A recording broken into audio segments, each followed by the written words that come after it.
here's episode number 14, the Banshees of Inisherin. And we have a special guest with Alex. He's a professional film critic. No, I don't know about that, but I'll try. All those movies have been reviewed and assessed by him before they're on the wall. Like they earned their spot. This movie is about two people who are friends, and it's set on an island, and they go through some rough times and good times, to put it short. You can give a disclaimer now that there will be spoilers. Thank you. Yeah, so there will be spoilers. We'll be spoiling the movie here. So if you haven't watched the movie, make sure you watch it first. Thank you. Okay, so Kaiser, what did you think of first impression? So initially, I didn't know about this movie until Alex picked it. Thank you, Alex, because these two actors, Colin Farrell is one of my favorite actors, so totally underrated. And then the other guy, it's Brendan Gleeson.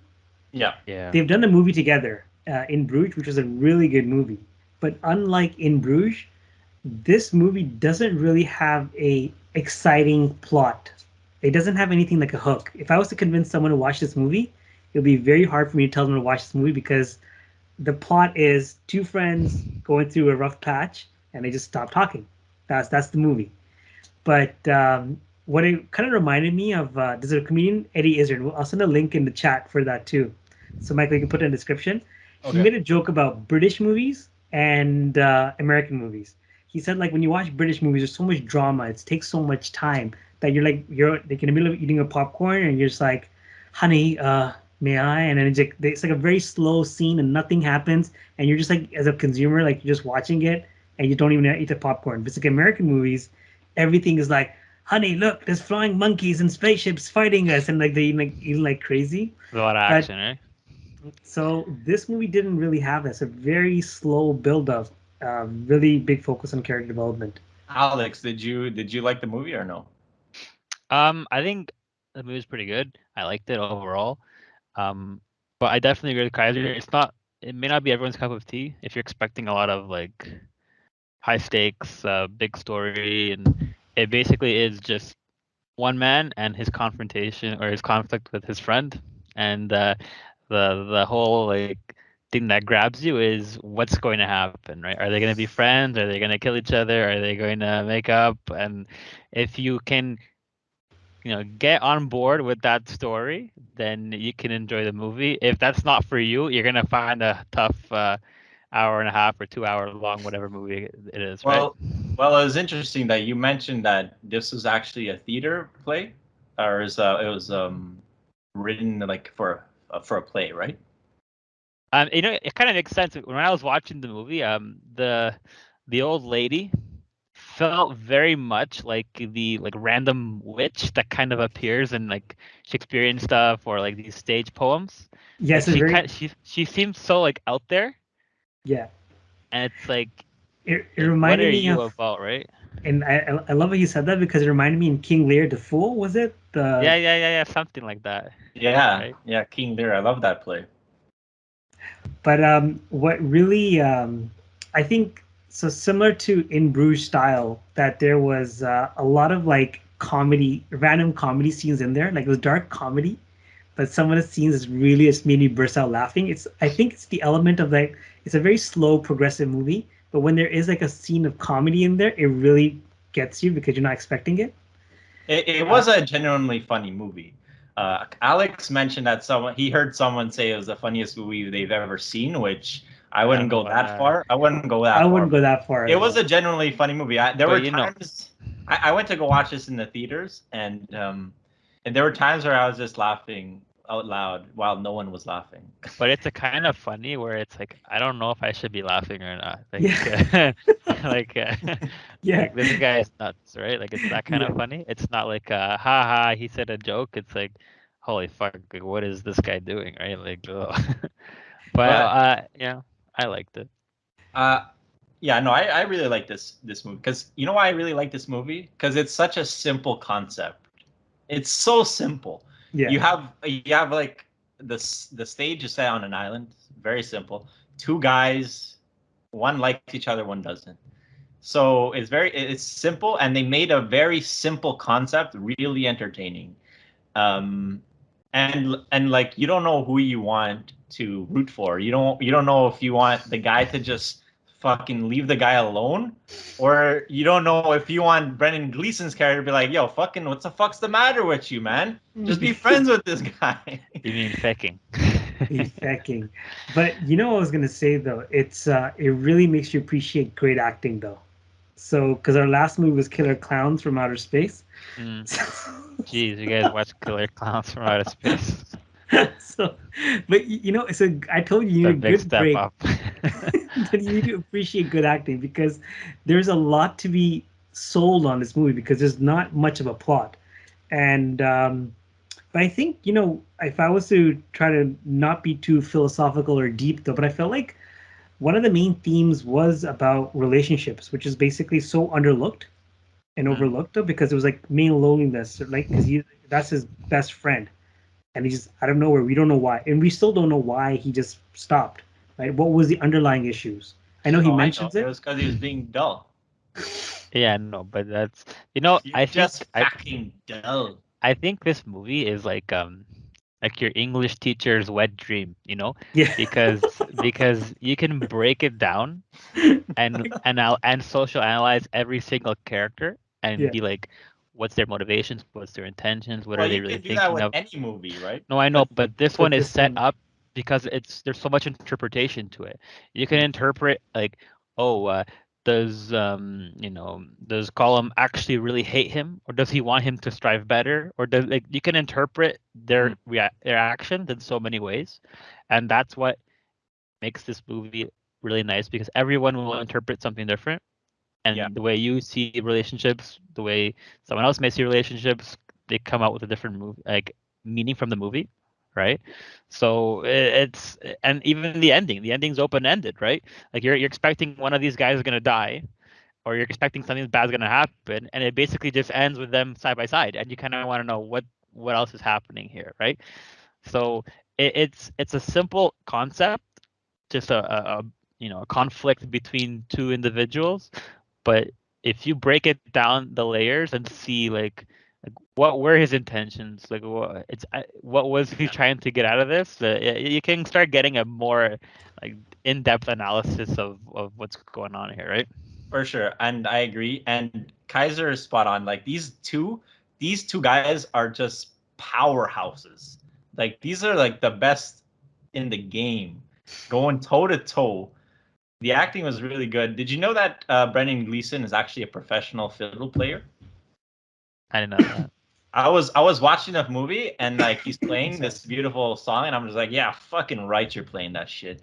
And then I just was like reading online, he's actually a professional fiddle player. Wow, that's cool. That's pretty sick. Which is sick. But and even like the woman, his acting is really good, right? Like the supporting was very good. Really good, yeah. Even the donkey. Yeah, Jenny the donkey. Donkey. That hurt. But one of the saddest scenes in the movie, this is where spoilers come in though, is when that kid dies, right? The young guy. Because I think you realize that, I think one of the meanings that I took away from the movie is that the whole movie is kind of based around relationships of like how people are interacting with each other, and because all they have on this island is each other. They rely on like the only entertainment they have is either going to the pub or just relying on stories of other people's behind their backs, just like that's the only entertainment they have, which everyone takes part in. But Padrich, if I'm saying his name right though, while he was who he was, a good person, he had this young guy around him. But as soon as he does something which was not nice, and he's like, "Oh, I thought you were one of the better ones, just like the rest of them," he had lost his purpose and meaning to live. Now it's up for interpretation. Did he fall? Did he kill himself? We don't know that. But I think that it is a really heavy emphasis on kind of like relationships, and also you don't know how important you are, because even with the Colm character, Brendan Gleeson, he had a choice. He knew that his house is being burnt down. Will he stay, or will he move out? Because he knew exactly what was going to happen. So, did you think he was going to stay, or? The movie was kind of aiming towards maybe it's depression, maybe because he is giving you a reason why he wants to do it though, but maybe it's depression, maybe he's kind of given up on life already. He's already finished his track. So I think, and I know Alex mentioned it really well in the beginning, that this movie does keep you thoroughly engaged into knowing what's going to happen next, because you don't really know what's going to happen. And because it can go anywhere. It can go anywhere. Yeah. I go ahead. Well, you can go ahead. Sorry. No, I agree. I think that that's the nice thing about it, is you didn't know how the relationship was going to end, right? I actually really enjoyed the open-ended ending. Well, anytime we ends open-ending, it's great because you can, like I said, you can talk about it with other people, and everyone kind of gets an idea of how they think it's supposed to end, what's supposed to happen, right? It kind of leaves you wanting for more, and it leaves for a more open discussion, right? I want to read. Sorry, go ahead, Kaiser. Go. I was gonna say, I felt like when you do that, you kind of respect the audience's intellect by kind of like leaving open-ended scenarios, by doing your interpretation. So I think that it does that very well in this movie. But what were you gonna say, Michael? Well, Colin Farrell was asked like to sum up the story, and what he said really was, it's like a perfect, like if you were gonna tell somebody like how is this movie or something about the story, this is what he says. He says it's like his character Padriak, right? Padriak. How do you pronounce that? We're not Irish. We don't have a hint so of he's like he acts like he's just won the lottery. He's so happy and content and connected, but by the end he has turned into someone who believes there is a place for violence in the world and it doesn't even need to be justified, and he can't find any of the joy that he once had in his life. Yeah, I mean, it's nice. That whole movie, it starts off with him being so innocent and being so happy with whatever he has, which is, everyone on Inisherin kind of already seems a little helpless. Like they make this distinction between the mainland and anyone on the island, right? Like especially when his sister has to go to the mainland to be someone, right? And everyone kind of strives, or like the important stuff is going on the mainland, and he's so happy with what he has, but then he learns that it's not just enough to be nice, or maybe it is, right? And maybe it like he should have just kept being nice all along. But then as soon as he moves away from being nice, that's when he starts becoming like everyone else, right? The problems start to arise. The whole ideology and mentality shifts to what he becomes at the end, right? And I think what Kaiser mentioned too is really really well said, in terms of it's such a relationship driven movie, in terms like these guys are on an island and they rely on each other to kind of do things. They have not much to do. Even when they go to the store, that lady who has like, you don't have any stories to tell me. Like, this is a woman who's been working here, and she's like she's relying to hear stories and like have actual real conversation about these stories. And some of them are talking, some of them are not, and she gets annoyed. And I thought that was it just adds to what you said, Kaiser, right? Like, these people are relying on each other to kind of be there for one another, and that's why we give a shit when Brendan Gleeson's character is like, I don't want to hang around with you, is because we know off the top that this guy has like not much to do, right? He's on an island. We don't know what he does for a living. He probably does. Well, he didn't do anything for a living because the movie finished and we didn't know. But having Brendan Gleeson's character not talk to him and not give him attention, it impacted him more, because this character really has nothing going for him, right? That was his only thing going for him, was that friendship. But funny enough, though, he wasn't impacted. He still had a social life around him, though. It was Patrick who had really suffered. Mm-hmm. And rightfully so, though. I think he just invested.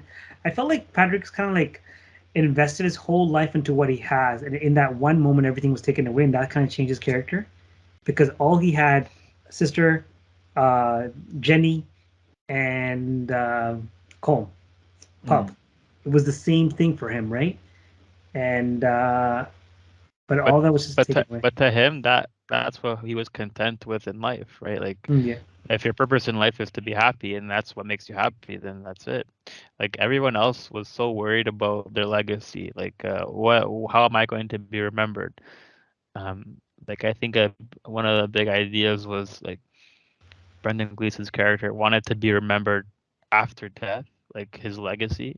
Padrich wanted to be remembered now. Like everything kind of mattered in the moment now, right? He didn't need anything like long term. He just had whatever he had in the short term, like his family, his sister, his pub. Like it was very simple, kind of simplistic things, but he didn't really care.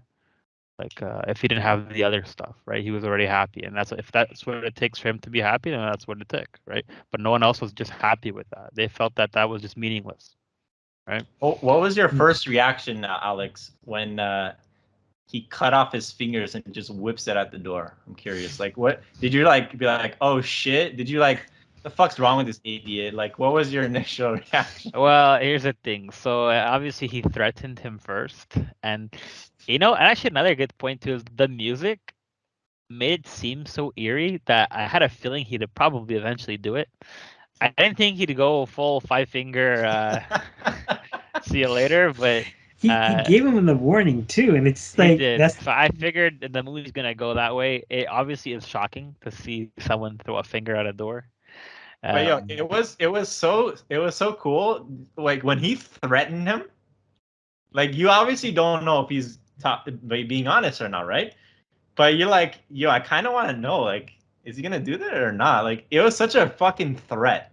I thought it was figurative. I thought it was a figurative like threat. I thought it was like an Irish threat of like I'll cut my finger off, but it wasn't. I'm like shit. Everybody did. That's why. Yeah, everybody did. That's why when it actually happened. I was like, oh shit. I wasn't surprised. I listen. I obviously there's a shock factor, but I'm like, yeah, this guy looked like he meant what his threat was, right? Like he didn't seem like someone you want to. And you know what, Padrich, even when he said it to Padrich, he's like, damn, yeah, he's gonna cut off his finger. Like he believed him, right? He couldn't take no. It kind of consumed him that he didn't want to be friends, and he couldn't take no, and he keeps pushing the boundary and pushing the limit.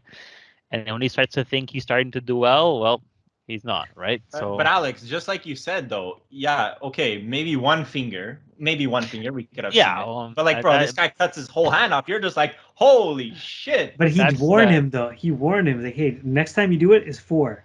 That's the director's style, right? Like that's the emphasis, right? That's the kind of craziness of the story. That's what captivates you in the story, right? One of the funniest scenes of the movie when I laughed loudest was when he has the finger on the table and he's just like, you know what? I'm gonna fucking go give it to him. And the woman's just like, you fucking what? Like, I'm gonna go give him the finger back. Are you fucking crazy? Like, this man just fucking came here. Told you don't come there no more. And you're thinking about giving them you're so innocent of this character. It's like, I'm just gonna give the finger back to the guy. And like she's just like, dude, how outside of the realm are you where this guy just said don't come and you're gonna go give this finger back? He's gonna go crazy. That fucking cracked me up. What was some of your? I have one funniest scene too, when Padrich and the young guy went to go steal liquor from the police officer, like the dad's like house. Yeah, you see the guy's dick. Well, I didn't focus on that. But he's like, keep it down though. My dad will beat me up if I disturb him after his wanking session. But it made me laugh because it was a very common it must have been a common practice that in the day he comes home, sits on his chairs, wanks off, and sleeps there. So it's like it really made me laugh, the fact that it's like a common theme, and he was just okay with it. Like he had accepted, like, yo, don't disturb him after he's taking a wank. Yeah, it's a lot of absurdness. Like it's just a lot of random, like, oh my god, he said that. Oh geez, they did that. That's why it kind of stands out, and that's what it brings up the haha funny. Like it's very funny, right? Like yeah, it's moments like that. And you know, obviously the everything happens to Colin Farrell character, everything happens at once too. Like his sister leaves on the same fucking like hour that the donkey dies. This guy just had to like go through some crazy shit. And so that's what and I really love the transition, how we were saying that he starts off as this nice guy, but then like he's lighting the house on fire. It's like fuck you, fuck you, man. Like no fucking shit. The transition's sick. But he still had that part of empathy in him, right? Because he's like the scene implies that he might go kill his pet dog, but he's like, I wouldn't hurt you. But he said something like that was the best part of him, or something like that, right? Yeah. No, I'm telling you, you can. The good thing about this movie and why it deserves a really high rating is because of the analysis you can do on each character, right? Like, it can go either way. I contemplate, like, I was thinking about so much like details of why he did this and why he did that. I contemplate going and watching the movie again. Yeah, for sure. It's definitely something. Now that you know the ending, you can kind of look and micromanage and microthink each of their decisions. I was even thinking of it after. Like, I was just driving to work and I'm thinking, what if Colum really liked Padrich and he's just trying to get Padrich to step out of the box, to stop being this nice guy, because he knows that he's gonna. Colum is older than Padrich, and he knows that his life is kind of wasted. That he's wasted most of his life. What if the true friendship is him trying to get him to step out of that, and that's how he actually does care about him. But to show that, he actually has to be the asshole. He has to kind of give him that shock, right? There's so many ways you can look at that's a very good perspective. That's a very good point. You know why though? Because there's scenes that can back it up, like an English class essay. The fact that when he helped him up, dropped him home. 100%. Absolutely. What Alex just said is a very good and point. The fact that he says, "Listen, I don't want to talk to you," but every time he sees him in the down, every time he comes and talks to him. And then when he's in the bar, it's like, well, I actually thought he was pretty interesting. You know what I mean? Like, he's the best chances years or something. There's chances that of redemption. You can look at it in one way and be like, Colin is trying to get Padrich out of this rut because he knows what he can become. He can become him in a few years, right? Old and decrepit and nothing. But the thing is, he doesn't realize that Padrich doesn't care about that. He's happy the way he is. Yeah. Right. So like that's the beauty of the conflict, right? Like you see like they have different mentalities and it comes at a cross. And even though they may mean good, they may mean well, it doesn't work out well, right? So there's a lot to it. It's not just on the surface. Oh yeah, it's just a fight between one old guy and another old guy. No, like the screenplay, it's really well written, right? Yeah, and that's why it did really well. That's why it's doing really well, right? In my opinion. So I don't know if Michael has any more points though, but to wrap it up though, what would you give it out of 10 though? You're asking me or asking Michael? Who's gonna go first? Michael, what's your rating? I would give it a 7.5. Okay. Me? Yeah. I'm gonna go for 8 to 8.5. I just really like Colin Farrell, and I think that he never disappoints in any movie he does. 8 or 8.5? I'm gonna go 8.5. It's a really. I'm gonna watch it again. Sick. That's a really good rating. I'm gonna go 8.2.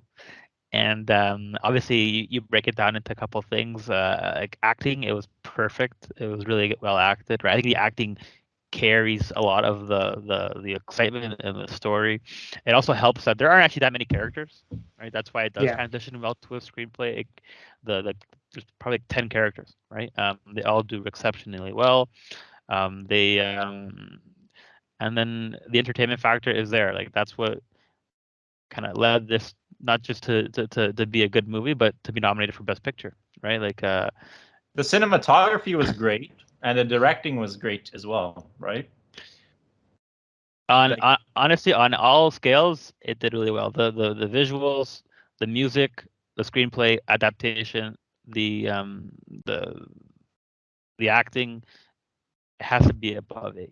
So Michael, you're a little slacking there. You're watching movies backwards. I have a very strict score. But you know what? That's the beauty of rating. That's great. So I like it. I can't disagree. I'm not disagreeing with your scores. I really like the film. Does this win Best Picture? I don't know about that, but it definitely deserves to be on that top 10 list, I guess. Definitely a memorable movie. Yeah, Best Picture. I don't think it will win Best Picture, but I would definitely recommend anyone who hasn't watched it to watch it. But I always like to give a little fun fact. As Kaiser knows, this is a tradition of the Find Me a Movie podcast. I like to give a little fun fact about the movie, something that you may or may not have heard. Did you know that all the three main characters' sweaters were made by this elderly man who knitted them by hand specifically for this film? And he was not present on set and never met any of the cast. Wow. That one you found that one at the bottom of the pit of all the rat. How do I make myself interesting? Were you that old man? Yeah. And it was actually me. It was me who made it. I actually want to ask Alex. Do you think that in 2023, with all this Oscar controversy, do you think that it's was unjust for Jenny the Donkey not to get an Oscar nomination for supporting a role? I think if you want her to be nominated, buddy, you got it in your heart, right? You can rewatch the movie, cut out the parts of the donkey, and just do what the policeman does. If Air Bud didn't get Best Picture, then no animal deserves any recognition. I agree. Shout out to Airbird. Airbud. Airbud. It's over that same plot. Like, hey, there's no rule that dogs can't play basketball. And it actually took me a little while to understand why it was that Jenny died. I guess fingers. Did the donkey choke on the finger? Is that like what happened? Yeah. Yeah. Well, didn't Brendan Gleeson said it was an accident actually? Well, he didn't intend that. That was he didn't intend that either. But the fact is, like, but that's the consequences of his actions. Yeah. Oh, so the donkey was just starting to eat his fingers and choked on the finger? Yeah. Because when you see him there, you see a bit of vomit, essentially, and then you see him go into that mouth and pull him out. Yeah, and I mean, even the first time he ripped out the finger, the donkey seemed interested, and he had it next to the box, so it kind of foreshadowed that was going to happen. But wait, what? Yeah. Say that again. What? When he remember he cuts off the first finger, and Patrick keeps the finger in the box. The donkey is in the kitchen, and the donkey had interest in the finger, like it looked like it wanted to sniff it and probably put it in its mouth. Good point. This foreshadows like it's small details like that. That's very interesting, though. That's a very interesting detail. Because I always look at the smaller details.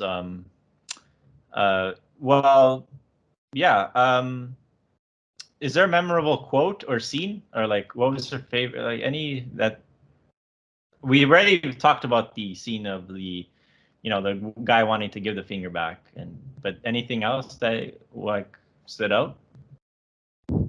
Anything for you, Mike? Alex?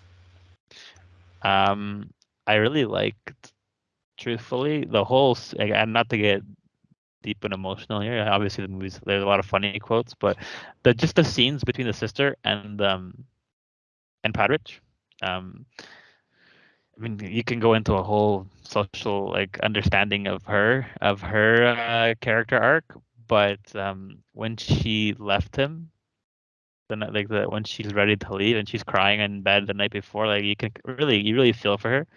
You kind of see when she finally gets up to leave, I felt happy for her. She was moving away. I felt sad for Patrick, obviously, but you see her, she's escaping from this reality, and she seems that she's happy in on the mainland.